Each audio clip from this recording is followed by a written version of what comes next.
Boletim Coppola. Sejam muito bem-vindos ao Boletim Coppola. Apesar de ter sido abreviada pelo feriado nacional, essa foi uma semana repleta de acontecimentos no mundo político. O TSE, Tribunal Superior Eleitoral, elegeu a raposa para cuidar do galinheiro. A posse está marcada para o dia 16 de agosto, quando o ministro das Forças Desarmadas dará lugar ao xerife das vozes caladas. E falando em silêncio forçado, após ser traído, o garoto propaganda do Fica em Casa anunciou que deixará a política, um fato que não gerou nenhuma comoção popular. Nosso colega Guilherme Fiuza foi muito sintético ao descrever esse acontecimento. Aspas, ele sai da vida pública para a privada. Outro tucano que parece ter descido do muro, mas do lado errado, é o jovem político gaúcho que sempre militou contra a reeleição. Defendo que nesse sistema político que a gente tem no Brasil hoje, tão fragmentado entre tantos partidos políticos, a reeleição ela é um problema. Porque você tem 28 partidos com representação no Congresso Nacional e as negociações por alianças para quem concorre à reeleição se dá muitas vezes na mesa do governo, né? O governo vira um balcão de negócios muitas vezes, não estou dizendo que o governador faça isso, mas muitos candidatos à reeleição fazem, e por isso eu sou contra a reeleição. E declarei desde o início que não concorreria à reeleição como governador, como de fato não vou concorrer. Bom, vai haver um projeto presidencial? Não vai haver, é uma outra questão, mas independentemente disso, eu não serei candidato à reeleição aqui no Rio Grande do Sul, e por isso me sinto muito à vontade para falar sobre não concorrer à reeleição como presidente também. Parabéns ao futuro candidato ao governo do Rio Grande do Sul por não frustrar expectativas e se comportar exatamente como se espera de um político profissional do seu gabarito. E ainda tem mais uma da pauta eleitoral. O nosso ex-juiz, ex-ministro, ex-consultor e ex-presidenciável ainda está muito indeciso sobre como fará para, aspas, salvar o Brasil de milicianos e pelegos. Por isso, já comunicou à imprensa que talvez ele terceirize a sua candidatura ao Congresso para sua esposa. Sem dúvida, uma prova de amor. E apesar de tudo isso que aconteceu nessa breve semana, nada é tão importante quanto o tema do nosso editorial de hoje.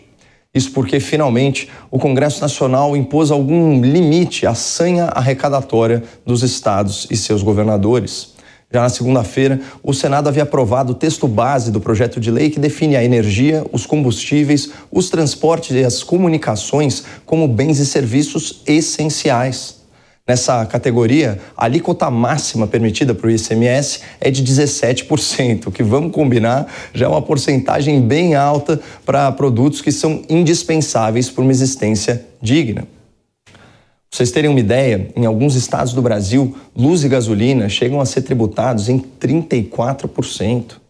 Ou seja, mais de um terço do valor pago pelo consumidor é imposto estadual. E isso num país em que, em média, o cidadão perde 40% da sua renda pagando tributos, o equivalente a 149 dias do ano a serviço do poder público.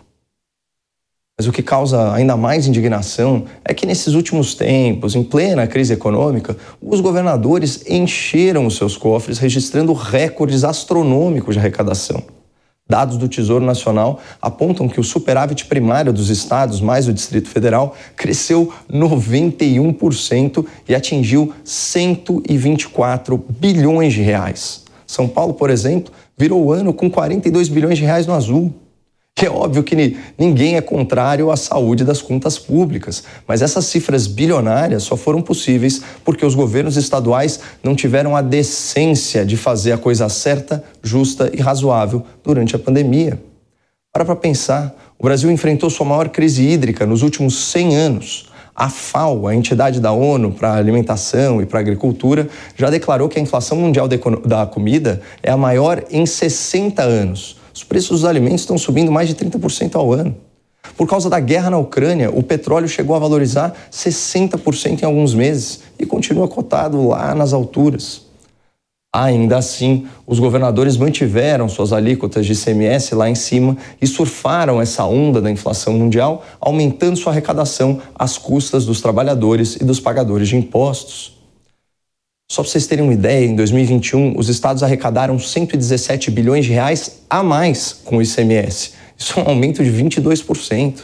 E vale lembrar que em 2020, estados e municípios foram agraciados aí com a suspensão do pagamento das suas dívidas, isso é uma coisa na ordem de 65 bilhões de reais, além de 78 bilhões de repasse de verba federal extraordinária para enfrentamento à pandemia. Uma parte para a saúde, mas outra parte para livre empenho. Portanto, a crise econômica enfrentada pelo país, pelo governo federal e pelas famílias brasileiras, principalmente, nunca bateu a porta dos estados. E já passou da hora do Congresso puxar o freio de arrumação e impedir que a ganância fiscal de certos governadores colabore para o aumento da inflação nesse momento de crise. E aqueles que acreditam que a arrecadação dos estados vai cair muito, provavelmente terão uma grata surpresa. Isso porque uma boa parte do dinheiro que as pessoas físicas e as pessoas jurídicas economizarem em energia, em comunicação, em transportes e combustíveis, será investido em outros produtos e serviços que também arrecadam impostos. Muito obrigado, não percam a esperança no Brasil e fiquem com Deus.